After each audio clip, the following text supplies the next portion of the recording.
نبی صلی اللہ علیہ وسلم دن میں 100 بار استغفار کیا کرتے تھے، تو اس لیے ہم سب کو بھی کثرت سے استغفار کرنی چاہیے۔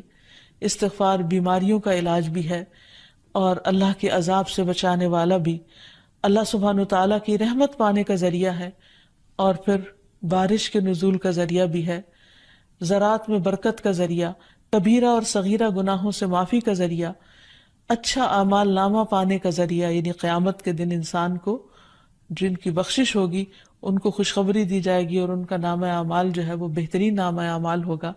پھر جنت میں درجات کی بلندی استغفار کی وجہ سے ہوگی۔ تو اس لیے ضروری ہے کہ ہم اٹھتے بیٹھتے اپنے گناہوں کی معافی مانگتے رہیں، اور استغفار کے لیے انسان اپنی زبان میں بھی اللہ تعالیٰ سے بخشش مانگ سکتا ہے، لیکن بہتر یہ ہے کہ اگر انسان قرآنی دعاؤں اور مسنون دعاؤں کا سہارا لے اور ان کو سیکھ بھی لے، کیونکہ یہ ہم سب کی ضرورت ہے۔ سورۃ نوح میں اللہ سبحانہ و تعالیٰ فرماتے ہیں، حضرت نوح علیہ السلام نے اپنی قوم کو استغفار کرنے کو کہا، اور کیا کہا؟ فَقُلْتُ اسْتَغْفِرُوا رَبَّكُمْ، میں نے اپنی قوم سے کہا کہ اپنے رب سے استغفار کرو، اپنے رب سے معافی مانگو۔ تو نتیجہ کیا ہوگا؟ إِنَّهُ كَانَ غَفَّارًا، بے شک وہ بہت زیادہ معاف کرنے والا ہے۔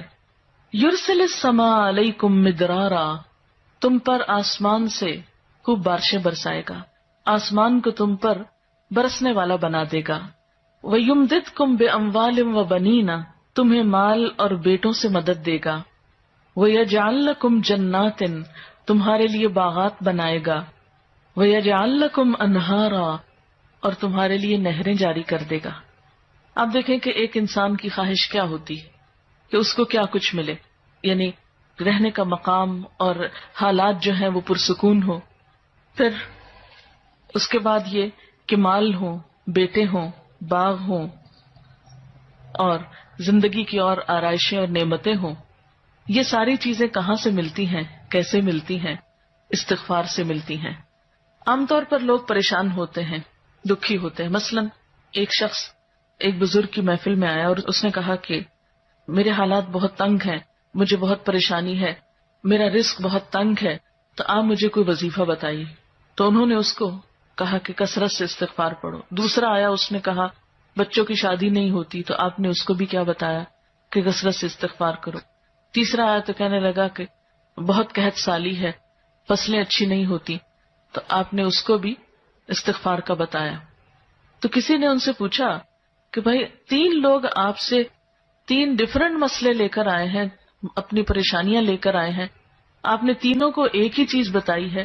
تو اس پر انہوں نے یہی سورۃ نوح کی آیت پڑھ کر سنائی کہ دیکھو یہ قرآن میں اللہ کا وعدہ ہے، اور اللہ کا وعدہ سچا ہے۔ اللہ تعالیٰ کی بات سے بڑھ کر سچی بات کس کی ہو سکتی ہے؟ ہمارے پڑھنے میں کمی کوتاہی ہو سکتی ہے، لیکن اللہ کی بات میں کوئی شک نہیں۔ ذالک الکتاب لا ریب فیہ، یہ وہ کتاب ہے جس میں کوئی شک نہیں۔ لیکن یہ ہے کہ بعض اوقات ہم خود پڑھنے میں کوتاہی کر دیتے ہیں، تو جن کا رشتہ نہ ہو رہا ہو وہ بھی، جن کا ہو چکا ہو اور شادی کے پرابلمز ہو وہ بھی، جن کا ہو چکا اور پھر بچے نہ ہو وہ بھی، ان سب کے لیے ایک ہی وظیفہ ہے، اور وہ کیا ہے؟ استغفار کا۔ پھر اسی طرح ایک اور جگہ پر ایک اور پیغمبر نے اپنے لوگوں سے کہا وَاسْتَغْفِرُوا رَبَّكُمْ ثُمَّ تُوبُوا إِلَيْهِ إِنَّ رَبِّي رَحِيمٌ وَدُودٌ، اپنے رب سے معافی مانگو اور اس کی طرف پلٹ آؤ، بے شک میرا رب رحیم ہے اور اپنی مخلوق سے بہت محبت رکھتا ہے۔ یعنی جب کسی بندے پر کوئی تکلیف آتی ہے تو ایسا نہیں کہ اللہ تعالیٰ اس پر خوش ہوتے ہیں اور جان بوجھ کے ستانا چاہتے ہیں بندوں کو۔ اللہ تو بندوں کے حق میں بہت مہربان ہے۔ پھر سوال یہ پیدا ہوتا ہے کہ تکلیف آتی کیوں؟ اگر وہ ہم سے محبت کرتا ہے اور وہ بہت مہربان ہے، تو بات یہ ہے کہ کچھ چیزیں ہم اچھے حالات میں سیکھتے ہیں اور کچھ چیزیں ہم ہارڈ شپ سے سیکھتے ہیں۔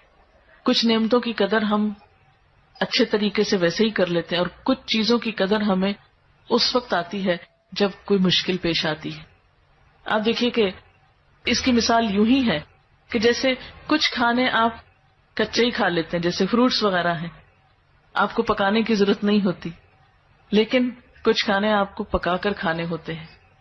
اسی طرح زندگی میں کچھ حالات ایسے ہوتے ہیں کہ جن میں آپ آرام سے سیکھ جاتے ہیں، یا کچھ باتیں آپ کو بغیر کسی مشکل کے سمجھ میں آ جاتی ہیں، لیکن کچھ باتیں آپ کو مشکل آنے پر سمجھ آتی ہیں. اور جس طرح انسان پختہ اور میچیور ہوتا ہے مشکلات میں، آپ نے دیکھا ہوگا کہ جو بچے ہارڈ شپس میں پلتے ہیں وہ بڑے ہو کر ان میں اسٹیمنا زیادہ ہوتا ہے، لیکن جو بچے بہت نعمتوں میں اور نازوں میں پلتے ہیں وہ اتنے بہادر اور اتنے ہمت والے نہیں ہوتے. اس لیے دھوپ اور چھاؤں، غم اور خوشی، دونوں اس کائنات کا حسن ہے. دن اور رات ایک بہت بڑی نشانی ہے ہمارے لیے. تو اس لیے جب تکلیف آتی ہے تو اس موقع پر انسان اللہ کی طرف زیادہ رجوع کرتا ہے، اللہ کو زیادہ یاد کرتا ہے، زیادہ ذکر کرتا ہے، اور اس طرح انسان کے گناہ دنیا میں ہی معاف ہونے لگتے ہیں. ایک اور جگہ پر آتا ہے وَأَنِ اسْتَغْفِرُوا رَبَّكُمْ ثُمَّ تُوبُوا إِلَيْهِ يُمَتِّعْكُم مَّتَاعًا حَسَنًا، اور یہ کہ تم اپنے رب سے معافی چاہو اور اس کی طرف پلٹ آؤ تو وہ تم کو اچھا سامان زندگی دے گا. یعنی دنیا کی اچھی نعمتیں کس سے ملیں گی؟